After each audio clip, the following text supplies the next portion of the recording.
weeks, I think I give a summary. The summary, I think, is most relevant to two witnesses. Joanna Yu dengan Datuk Sri Husni. Husni. Yeah. So only two lah yang I should give a summary. Yeah.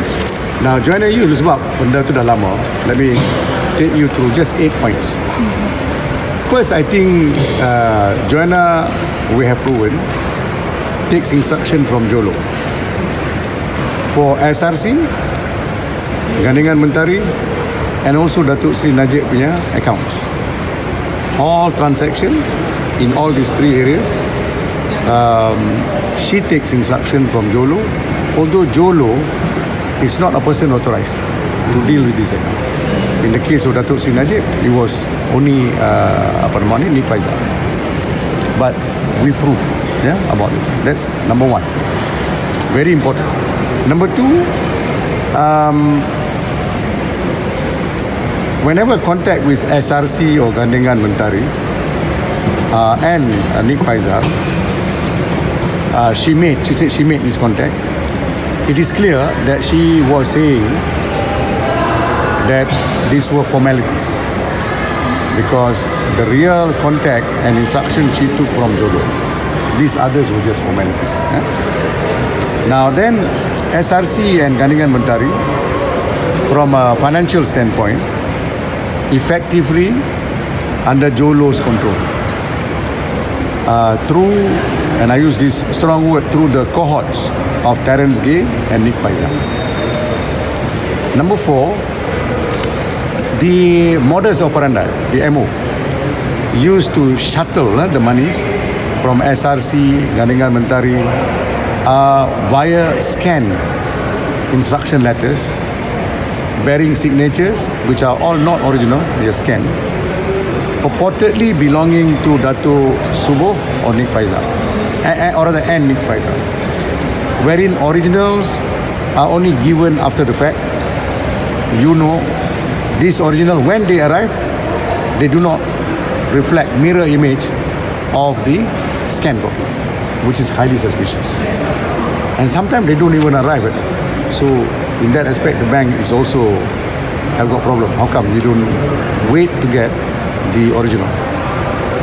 Then apart from Terence Gay and Nik Faizal, Jolo had also enlisted the connivance of Ang Suling, using her controlling position over IPSB through Yarim to channel funds to Datuk Sri Najib Mehaka. So she was also used by Jolo. Then Ang Suling is, we have proven through this witness testimony and chat logs between Jolo, Terence Gay, Joanna Yu and Suling, that instruction came not from Dato' Azlin, although they all claim, remember Dato' Azlin, though he died, so it's easy to blame a dead person. So it is not from Dato' Azlin, but through Jolo. In other words, she had positively not told the truth about Dato' Azlin's role in channeling 27 million Malaysian plus 5 in December and RM 10 million to Datuk Sri Najib's account. That's very important. Okay. Number 7, the transfers made to Datuk Sri Najib's account per the charges were made in a reactive fashion, knee-jerk fashion, very reactive. Why? Why was this done? Is because every now and then there is a shortfall. Once there is a shortfall, you need to cover. Now, why is there a shortfall? Because Datuk Sri Najib does not manage his account. He has been told there's a lot of money there. He issues check. And because people have misled him, Jolo and company have misled him, he issued accounts. He issued checks, hoping that this will be met. This is why the rest, young conspirators, all run around like a chicken without head to ensure that the money is always there. Sometimes just the exact amount. Okay? So Datuk Sri Najib has been misrepresented, in other words, to the state of his accounts. Otherwise, he would not have been issuing the checks. So this is also consistent. Remember how there was one part of the evidence that there were messages from Jolo to say, at all costs, make sure these account statements Datuk Sri Najib does not see, and it is not sent to his office or to his house. So it's all very consistent. There are people, unseen hand, moving behind this account. That is as far as Joanna you is concerned. Today, the ex-minister, MOF2, Datuk Usni testimony, you remember, was it yesterday or the day before? Day before yesterday. I think you can see without me saying so, he was quite an angry man. Okay? I was trying to find out why is he so angry. Because my client couldn't give instruction, why is he so angry?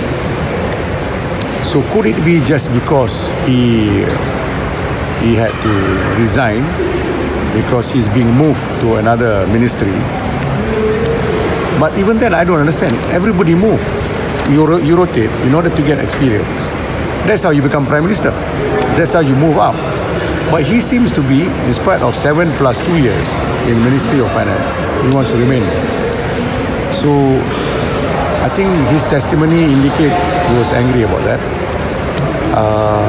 But his breakaway from the normal evidence indicates more.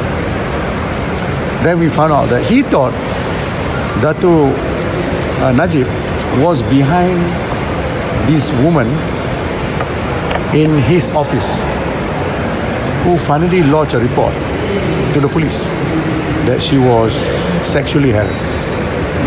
Very detailed. There are many things she said there. She mentioned about 2 other women who approached her and things like that. Now, I find it very unimaginative. How do I imagine Datuk Sri Najib is behind this? But I asked him, what made you believe that? And he gave some reason. You remember? He gave some reasons, which you and I, we are used to being in court, cannot be accepted as proof. Because he hear from this, he hear from that, and he says, if you look at the movement of things, it must be him. Who else? Like for instance, the economic meeting. They kata, immediately after the meeting, 3-4 hours later, that minute was in Raja Petra punya hand. But you know, Raja Petra has got information. I don't know how. He can get information about many things. Yeah? You remember, he got, at one stage, he was my enemy. He got information about what I draw on my drawing board. So, you know, who gets what information, how do you know? How can you blame the Prime Minister? But he seems to think that all this is because Datuk Sri Najib leaked the message in order to sabotage it. He also thinks that Datuk Sri Najib is behind the son's problem. The son was in New Pantai Explosive, NP, which is a subsidiary of IJM, which is a big construction company. Somehow, after that meeting, the son was sacked, and the company lost the contract. It was a 1 billion contract, and the son lost the job. That too, I think, is, you know, as a father, you're very upset. But unfortunately, he blamed Datuk Sri Najib. These are facts. I'm not commenting because it came out from me. I'm not making comments, fair comment or otherwise. Just pure facts. These are the critical elements. So, the third thing is, after establishing these are the misunderstanding, perhaps the motive, we have established that Datuk Sri Najib was not hiding or taking it away from MOF 2 or MOF as a whole, what was happening with SRC, or for that matter 1MDB. Because they were made companies of MKD. If you make them company of MKD has got stricter supervision over them. And you know, in spite of this witness say, Datuk Sri Najib said, leave them alone, don't interfere anymore, words to that effect, he continued to be involved. So it shows that he was not told that. Maybe he misunderstood. Like a good example is, he suggested, let's go to Switzerland. But when I asked him, do you know, before you suggested, if you did suggest, the whole board of SRC went to Switzerland. They confirm the money there, blah blah blah. So it could be because of that Datuk Seri Najib tak jawab mengenai. I think if he raised it, maybe Datuk Seri Najib tak jawab. I don't think Datuk Seri Najib told him don't go. If you've got a good reason to go to recover money, I don't see why any Prime Minister or Minister of Finance will stop. So I think there is a great deal of misunderstanding of that aspect. So similarly, you will notice that he said he was not involved, yet he continued to be signing major documents about the government guarantee. He signed the shore of approval when the shore came, or the suggestion came through SRC, or even from what do you call it, EPU. He endorsed it and says sokong. So you can't say as a minister, because he did say MOF2 and MOF1 no difference in terms of function. He did say that, and I agree. Memang betul lah. There's no difference because the job in the MOF is so big. Now, this is why I raise it with him. You cannot go to cabinet, approve, and yet say, who am I to complain? You cannot be, because then you are not performing your function as a minister, because you got collective responsibility and you got internal responsibility. If you want to criticize, that's the time you raise it and say, I don't agree with this, blah blah blah blah. Then if the majority decide, okay, we want to approve it, then as a collection of ministers, this is where collective responsibility come in, you have to uphold it in spite of your personal opinion. But he never raised it personally to record, this is my objection, this is why I'm not happy.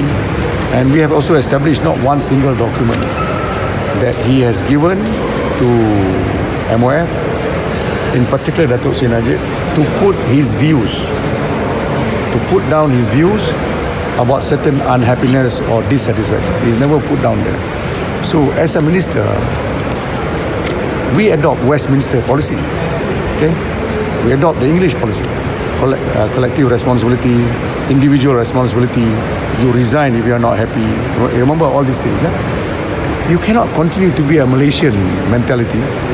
You cannot continue to be polite like most Malays, cakap berlapik semana, and then you don't want to raise a matter that disturbs you, and then it affects the public.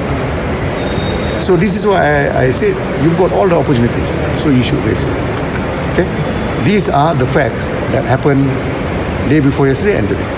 Actually, you raised about the motivation of Dr. Sri and Azlala. Yes. You said to court, but what's next? Do you have maybe the defense want to tell the court that this motivation cannot be, his testimony cannot be used because he has motivation? Okay, the idea is to show, you see, when a witness gives testimony, you have to know whether it's credible. It is very credible if he has nothing to gain. Yeah? Independent witness, nothing to gain. That's why if you are a relative giving evidence on behalf of somebody else, then you go a bit further than that.